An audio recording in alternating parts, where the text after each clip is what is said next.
नमस्ते, प्रणाम, स्वागत है आप सभी का मेरे चैनल में। आइए दोस्तों, बात करते हैं खबर के बारे में। जैसा कि आप देख पा रहे हैं, जान हो जरूर आई है। पावर स्टार पवन सिंह का एक ऑडियो सॉन्ग आया था कुछ दिन पहले, उसका आज सुबह वीडियो रिलीज कर दिया गया है आप सबके सामने, और इसको आप सुन सकते हैं माँ अम्मा फिल्म्स यूट्यूब चैनल पे। इसको 5:45 पर रिलीज किया गया है। इसको गाए हैं पावर स्टार पवन सिंह जी, गीत लिखे हैं अरुण बिहारी और म्यूजिक दिए हैं आशीष वर्मा। आप जाके ज़रूर सुने।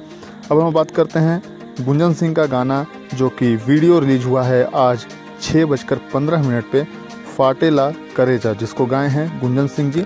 इसका वीडियो रिलीज हो चुका है, आप लोग जाकर सुन सकते हैं। फुल वीडियो रिलीज किया गया है 6:15 पे। गुंजन सिंह का ये गाना है और काफ़ी अच्छा गाना है, आप इसको जाकर जरूर सुन सकते हैं। और उनके खुद के चैनल पे इसको रिलीज किया गया है, गुंजन सिंह एंटरटेनमेंट पे।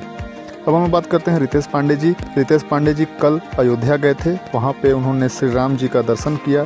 मंदिर का जो बन रहा है वहाँ उनका दर्शन रूपी ये दौरा था, और वहाँ पे वो गए थे, घूमे, आशीर्वाद लिए, और उन्होंने इसकी जानकारी खुद अपने सोशल साइट के द्वारा दी और काफ़ी खुश नज़र आ रहे थे। काफ़ी अच्छे तरह से दर्शन किया उन्होंने और काफ़ी पॉजिटिव बातें भी कहीं, और एक अलग तरह का अनुभव होता है जब श्री राम नगरी इंसान पहुंचता है। तो वही अनुभव रितेश पांडे जी का भी था और उन्होंने खुद इस बात की जानकारी दी है।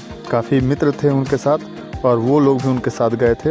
अब हम बात करते हैं खेसारी लाल यादव जी का एक गाना रिलीज हुआ था कल, वो 1 मिलियन 5 घंटे में क्रॉस कर चुका था और काफ़ी अच्छा वीडियो था, और इसको रिलीज किया गया था आदिशक्ति फिल्म्स के तहत, और काफ़ी अच्छा हिट रहा और आगे भी ये रिकॉर्ड पे रिकॉर्ड बना रहा है। बहुत जल्द खेसारी जी का एक और वीडियो आने वाला है इसी आदिशक्ति फिल्म्स के तहत। खेसारी लाल यादव जी फिलहाल कुछ फिल्म की शूटिंग और डबिंग में बिजी हैं, क्योंकि 1 अक्टूबर को उनको लंदन जाना है फिल्म्स की शूटिंग के लिए। अब हम बात करते हैं प्रियंका अंतरा सिंह। प्रियंका जी का एक गाना आया है वे म्यूजिक से आज ही। इस गाने का नाम है घूंघूर लागल नथुनिया। इसको गाए हैं अंतरा सिंह प्रियंका जी और काफ़ी अच्छा सॉन्ग है, आप लोग जाकर जरूर सुने वे म्यूजिक से। दोस्तों, अगर मेरी खबरें अच्छी लग रही है तो कृपया कर मेरे चैनल को सब्सक्राइब करें और सब्सक्राइब जरूर करें। अब हम बात करते हैं समर सिंह का। एक वीडियो आज आया है जिसका नाम है भथार संगे का कैलू, उसको आप सुन सकते हैं, ज़रूर सुनिए, वीडियो सॉन्ग है। दोस्तों, मिलूंगा आपसे नए एपिसोड नए न्यूज़ के साथ। फिलहाल के लिए इतना ही। चैनल को जरूर सब्सक्राइब करें और भोजपुरी की हर सबसे बड़ी खबर सुबह 7 बजे आपको मिलेगी इसी चैनल पर। धन्यवाद।